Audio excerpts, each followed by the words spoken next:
Hello viewers, welcome to my channel. मैं हूं आपकी Laiba ji, beauty tips and health. आज मैं आपके लिए टिप जो लाई हूं वो किसी के कहने पे लाई हूं। एक बच्ची मुझे कहने लगी, लाइबा आपकी बड़ी बुरी हालत है, चेहरे की बहुत ज़्यादा ख़राब हो गई है क्योंकि टाइम भी नहीं मिलता।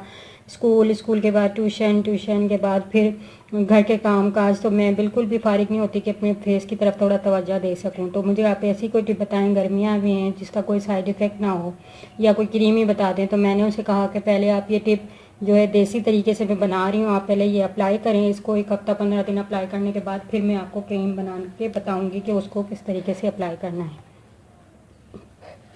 तो व्यूअर्स, ये है एक टमाटर। हमने टमाटर को क्या करना है कि इसको हमने कद्दूकस कर लेना है। कद्दूकस करने का मतलब ये है कि इसका गोदा हमने जो निकालना है, तो वो कद्दूकस करने से सही निकल जाएगा। तो हर वक्त तो बंदा ब्लेंडर उठा के नहीं घूमता, जैसे फटाफट ब्लेंडर कर लिया। तो हमने क्या करना है, आराम से इसको कद्दूकस कर लेना है इस तरह से। इसका पानी गोदा जो है इसका, ये कोई गोदा कहता है तो कोई गुदा कहता है इसको, तो कोई इसका पेस्ट कहता है। तो जो आपको इजी लगे, मैं तो हर ज़बान में बोलती हूँ कि आपको समझ में आए बात। तो इतना हमने ले लेना है। ये व्यूअर्स टमाटर का पेस्ट है। अब जो चीज़ें इसमें ऐड करनी है वो मैं आपको बता देती हूँ। तो इसमें हम ज़रा सी जो है चुटकी भर हल्दी ऐड करेंगे,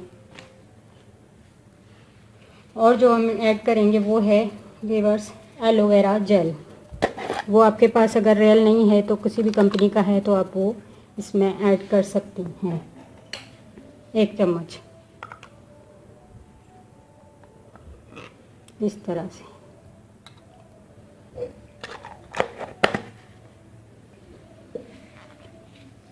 और जो हमने इसमें ऐड करना है व्यूअर वो है मकई का आटा।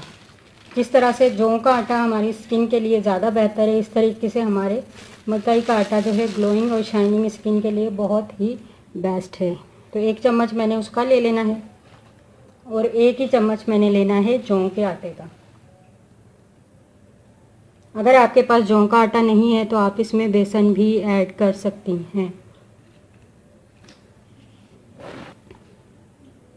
फिर इसको क्या करना है व्यूअर्स, इसको अच्छे तरीके से आपने मिक्स कर लेना है सारी चीज़ों को।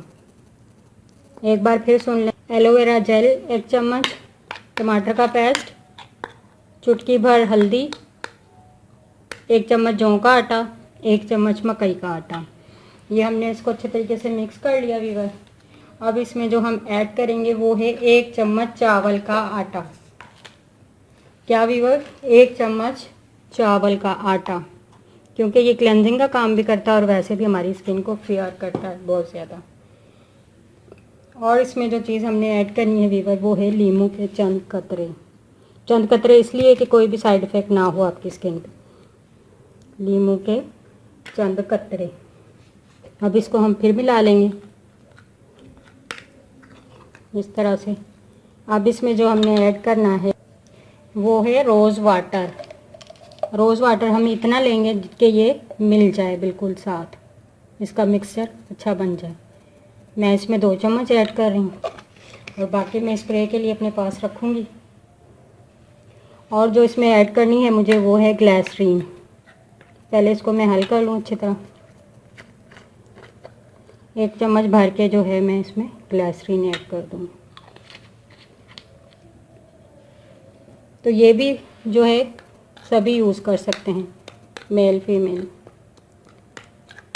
इस तरह से।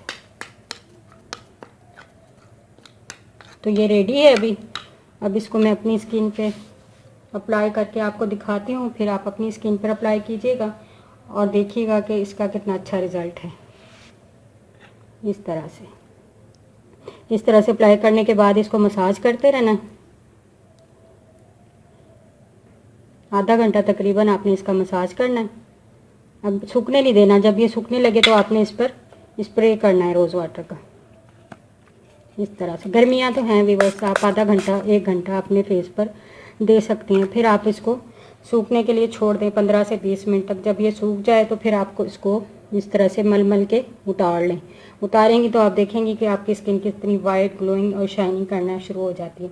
एक बार फिर मैं सारी चीज़ें बता दूं तो आपने इसमें क्या ऐड करना है।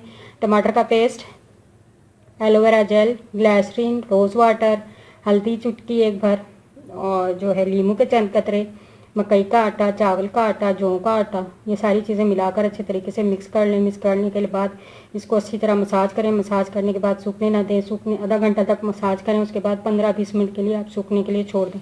फिर आप लोग उसको मल मल के इस तरीके से सूखे हुए को उतार लें। आप उसके बाद देख लेंगे आपकी स्किन ग्लोइंग, शाइन और किस तरीके से करना शुरू हो जाती है। तो आप मुझे दुआ में याद रखिएगा। इसको लाइक, शेयर और सब्सक्राइब ज़रूर कीजिएगा। ओके, अल्लाह हाफिज़।